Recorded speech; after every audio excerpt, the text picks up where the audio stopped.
Alright, we've got our wire mess cleaned up and we've got all of our parts trimmed up properly, so we're going to move forward here. I'll give you a quick view in here. It's basically just took a little zip tie and put all of my wires out of the way. I concentrated heavily on making sure that none of my wires were going to get trapped on the side. You may also want to take your lid and put it on and test it a few times just to make sure that everything's closing properly before you proceed to the next step. At this point, we're going to go ahead and put our silicone caps onto the lid. We're going to start off with the oval shaped one, and you can see there's an oval shaped silicone top. On the bottom is just a little pin. I'd like to use a little bit of shock oil, or you can use a little bit of motor oil, or even sometimes just a little bit of spit works good, which I'm going to go ahead and use now. Just put a little bit of spit on there. Going to go ahead and push it, hold it with my finger, turn it over, grab the little nub and pull it through. Very simple. Going to go ahead and do that on the second cap as well. Going to lubricate it, hold it from the bottom. With this one, it's hard to get our fingers in there, so I'm just going to use a little needle nose pliers. Just grab on, give it a little pull, and it goes in. So our covers are on. Now we need to install the charging jack clip, which is this little unit right here. It goes on the bottom. You're going to see a post here. Very simply just slides over the post. Like so.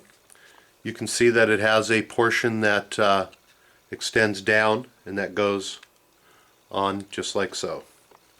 There should be one self-tapping plastic screw left from your bag B that we opened earlier, and we're going to go ahead and use that screw to secure the latch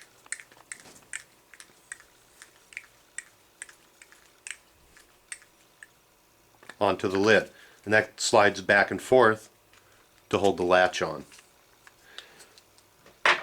Two small portions left here. We're going to use the small little rubber dots. They have a little flat side in it, and the flat sides correspond with the flat sides in the battery case with the holes. We're just going to go ahead and set those in.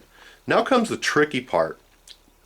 Trying to get the charging jack to stick in this hole is kind of fun sometimes, because you don't have a lot of wire to work with on your radio, so you have to get it at a little bit of an angle. I'll try. What you're going to want to make sure is that on your Tamiya plug, you're going to see that on one side is a little nub at the front, and the other side does not have that. That nub side at the front needs to be facing up, and it makes it a whole lot easier to get on. And it will only go in one way, so if you're having troubles, then go ahead and make sure that it's in. Once the jack slides in, you're going to clip the slide the little clip over so that it holds it on. So, without laughing at me too much, I'm going to try to get this going. I'm going to slide it in and flip the latch over until it's in, just like so. This is what it looks like on the top. And then it gets covered up with the little silicone top. It doesn't stay on very well, but it's there nevertheless. To complete the job, on the back of the radio box is two little nubs, and you'll see that there are two little holes here. I'm going to go ahead and set those over there. Push it down. Make sure that you have no wires that are being trapped. And we're going to go ahead and insert a body clip in here. However, there is none in this bag for us to use yet. So we'll be okay. Just remember that this is not being held shut. Or you can go ahead and use a body clip if you happen to have one handy. A little trick that I've learned is that if you take a look in here, there is some room in here, and as your car is bouncing around, stuff can get jarred loose inside.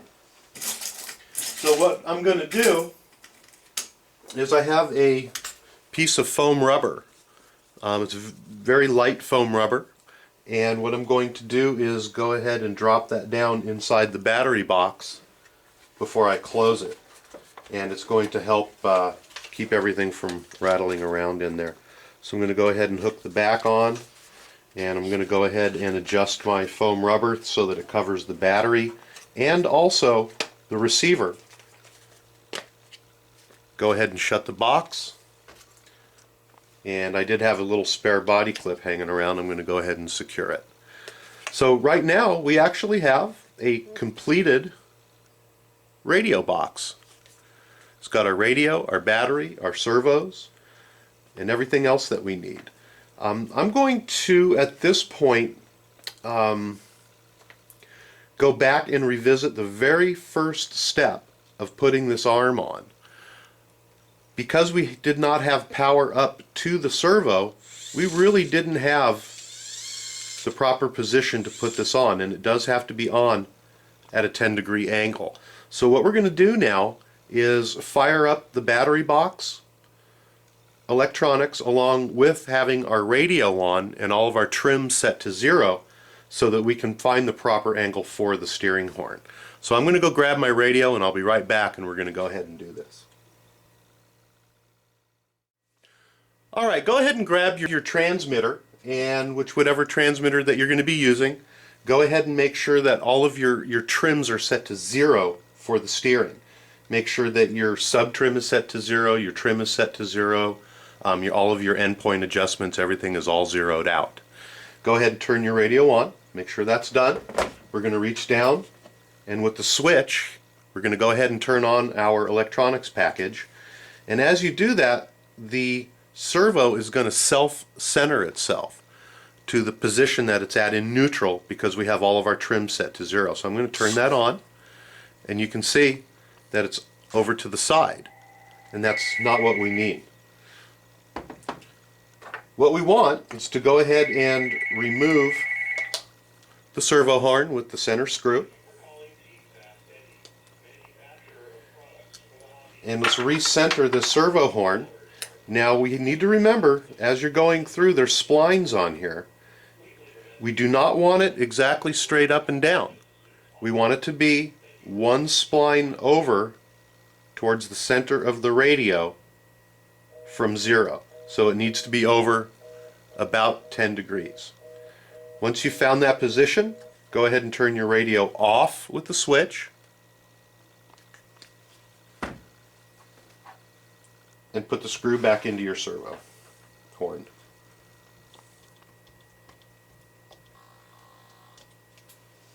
Okay, so now everything's all set to go. Going to turn it back on. Take a look here. Our servo is properly functioning. And we'll take a look at our throttle servo. And that is functioning properly as well. So now we have a tested and completed electronics box for our Baja. Let's go ahead and set that aside, and stay tuned for our next video on page 20.